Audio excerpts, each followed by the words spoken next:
ஆஹா, அமுதமடை பொழிந்த இசைமேகமே, தேவாரம் பாடிய மூவரும் முன்னுருவில் திரும்பி விட்டார்கள் என்றே நினைக்கின்றேன். இசைவானா, ஏழிசை செல்வா, உன்னை போற்றும் பேறு பெற்றேன். உன்னை என் ஆஸ்தான பாடகனாக ஏற்படுத்துகின்றேன். மன்னிக்க வேண்டும் அரசே, பாடுவது என் தொழில் அல்ல. சங்கீதத்தை நான் முறையே பயின்றவனும் அல்ல. இப்போது நீ பாடிய திறனே போதும். நான் பாடவில்லை அரசே, நான் பாடவில்லை. என் தோழனுக்கு இங்கே விழுந்த அடியின் எதிரொலியைத்தான் நீங்கள் இசையாக கேட்டீர்கள். அன்று மலைச்சாரலிலே எங்களை சந்தித்த பெண்கள் அரண்மனையைச் சேர்ந்தவர்கள் என்பது தெரிந்திருந்தால் இன்று இந்த சம்பவம் நடந்தே இருக்காது. இசைவானா, நீயா? அரசே, அவன் என் மகன். அவனுக்காக நான் மன்னிப்பு கேட்டுக் கொள்கிறேன். சேவப்பா, பெற்ற மகனை பெரிய மனிதனாக்கி பெருமைப்படுத்தி தந்தையின் கடமையை நீ நிறைவேற்றி விட்டாய். பாடுவது தன் தொழில் இல்லை என்றான் உன் மகன். வேறு என்ன தொழில் அறிவான்? சிற்ப வேலை கற்றுக் கொண்டிருக்கிறான். ஓ, சிற்ப வேலையா? ஆமாமப்பா, தெய்வத்தச்சன் தோற்று விடுவான்.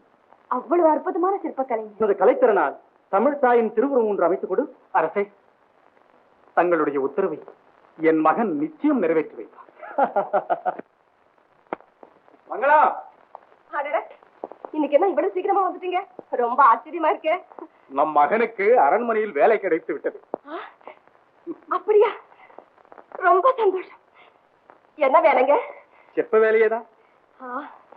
அவன் மனசுக்கு பிடித்தமான வேலை. அரசருக்கு அவன் மேல் அளவு கடந்த பிரியம் ஏற்பட்டு விட்டது. மங்களம், என் பிரார்த்தனை வீண் போகல. சரிதான், சும்மா இருங்க.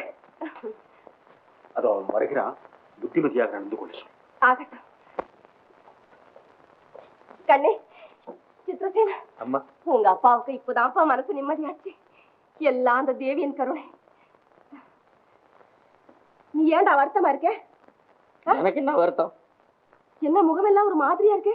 ஒண்ணும் இல்லையே, ஒரு பக்கம் கொஞ்சம் வீக்கமா இருக்கும். ஏன்டா? பையனுக்கு உத்தியோகம் கிடைச்சு போச்சுன்னு சந்தோஷத்துல சிரிச்சேன். அது அப்படியே நின்னு போச்சு. சரிதான், போ. வாங்க சாப்பிடலாம். வாங்க, வாடா.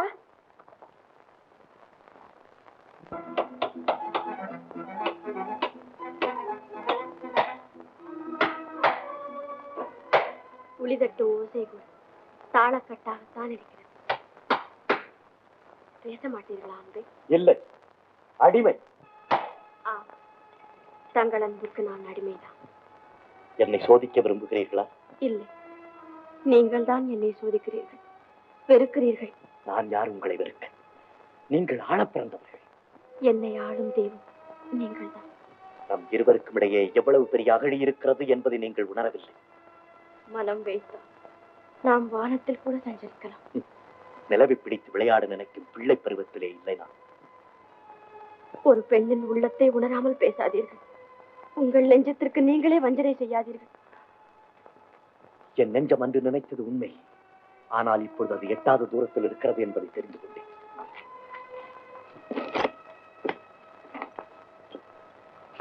காற்றிலேறி அவ்வெண்ணையும் சாடு மாற்றால் காதலுக்கு இப்படித்தான் நினைத்தாள் அமராவதி. ஆனால் அவள் தந்தை அவளை ரத்தச் சேற்றிலே புதைத்து விட்டான்.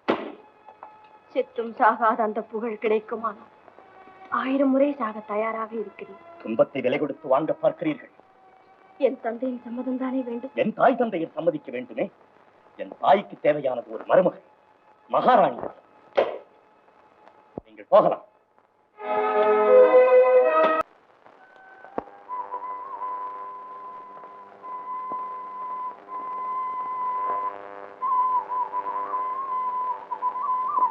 கண்ணே, நீ யாரம்மா?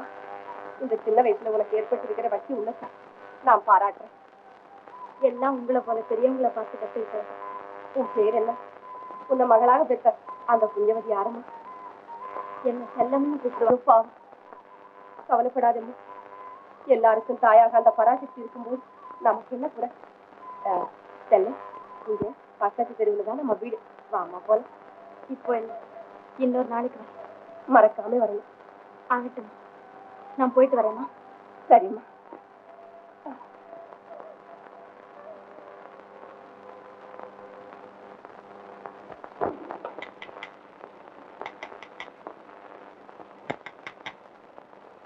ஐயா, தங்களை அழைத்து வரும்படியாக இளவரசியார் உத்தரவு. உத்தரவு எதற்காக? தெரியாதுங்க.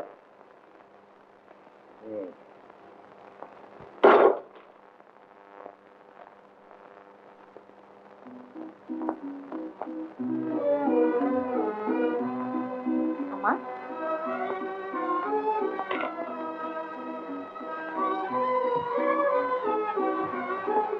வாங்க உட்காருங்க.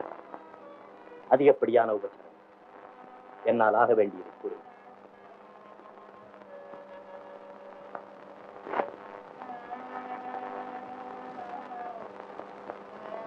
இந்த பழங்களையாவது சாப்பிடுங்க.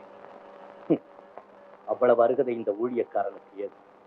நீங்கள் வெறுப்பதற்கு இது விஷம் இல்லையே. அமுதமாக கூட இருக்கலாம், ஆனால் அமுதத்துக்கு முன்னே திரண்டது ஆலகால விஷம். அந்த விஷத்தையும் விழுங்கினார் நீலகண்டன். அவர் கழுத்தோடு அதை தடுத்து நிறுத்த புனிதமான பார்வதி பக்கத்திலே இருந்தார். இதோ நானும் உங்கள் அருகிலேயே இருக்கிறேன். இளவரசி, என்னை சாகாமல் செத்துக் கொண்டிருக்கிறேன். என் விழிகளை பாருங்கள். பார்க்கின்ற ஒவ்வொரு பொருளும் தங்கள் திருவுருவமாகத்தான் பிரதிபலிக்கிறது.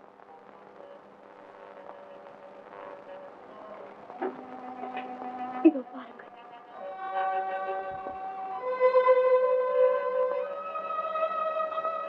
என் நினைவில் நிறைந்திருக்கும் தெய்வம். நான் சொல்வதை கேளுங்கள். நீங்கள் வெறுத்தாலும் மறுத்தால் நான் மறப்பதற்கில்லை. காதலால் கனிந்திருக்கும் என் இதயத்தின் வேதனையை துடையுங்கள். என் நினைவை கனவாக்காதீர்கள்.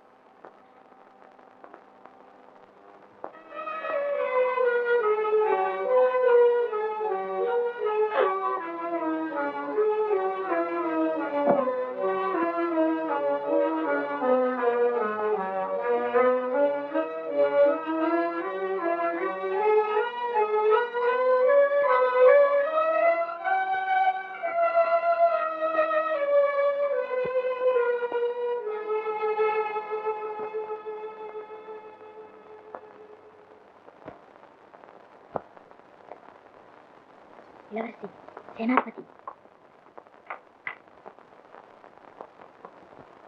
இளவரசி, ஏன் இந்த கலக்கம்? தங்கள் இளமனதை நோக வைத்தது யார்? சொல்லுங்கள்.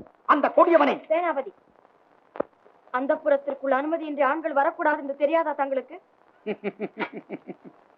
இளவரசி, நான் படைத்தலைவன், ராஜ குடும்பத்தை பாதுகாக்க வேண்டியவன். அதனால் எந்த இடத்திற்கும் வர எனக்கு அதிகாரம் உண்டு என்பதை மிக தாழ்மையுடன் தெரிவித்துக் கொள்ளுகிறேன். என் சேவகன்னி என்பதை கவனப்படுத்தி எச்சரிக்கிறேன்.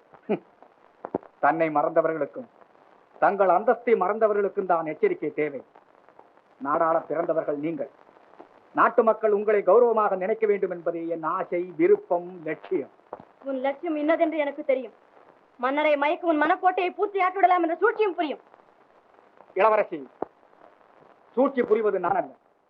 பூனை கண்ணை மூடி கொள்வதால் உலகமே இருண்டு விடாது. சேனாபதி, நிறுத்து உன் விஷம் வைத்து.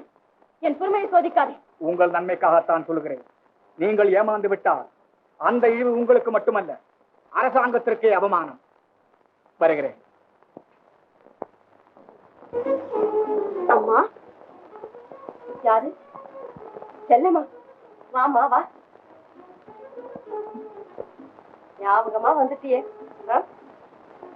நகருங்கம்மா, நான் அரைக்கிறேன்.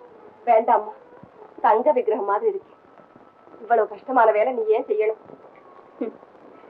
அம்மா, எவ்வளவு அழகு இருந்தாலும் ஐஸ்வர்யம் இருந்தாலும் பெண்ணாக பிறந்தவளுக்கு லட்சணம் குடும்ப வேலை செய்ய தெரியணும்.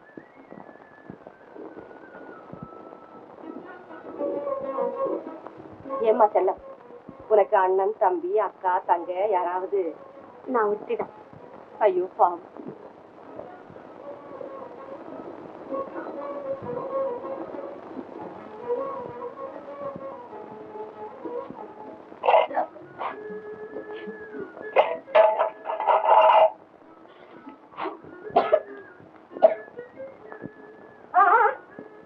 என்னது?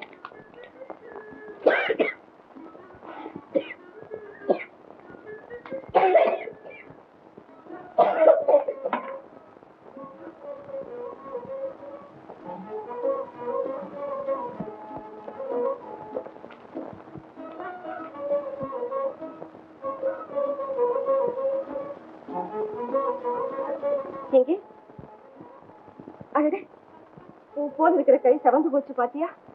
எனக்கு இதெல்லாம் பழக்கம்தாம்மா. கல்யாணத்துக்கு அப்புறம் தான் அந்த வாரம் எல்லாம் தானா சுமருமே. அம்மா, நீங்க தப்பா நினைக்க வேண்டாம். எனக்கு என்னமோ இந்த கல்யாணம்னாலே இஷ்டம் இல்லை. அப்படியா?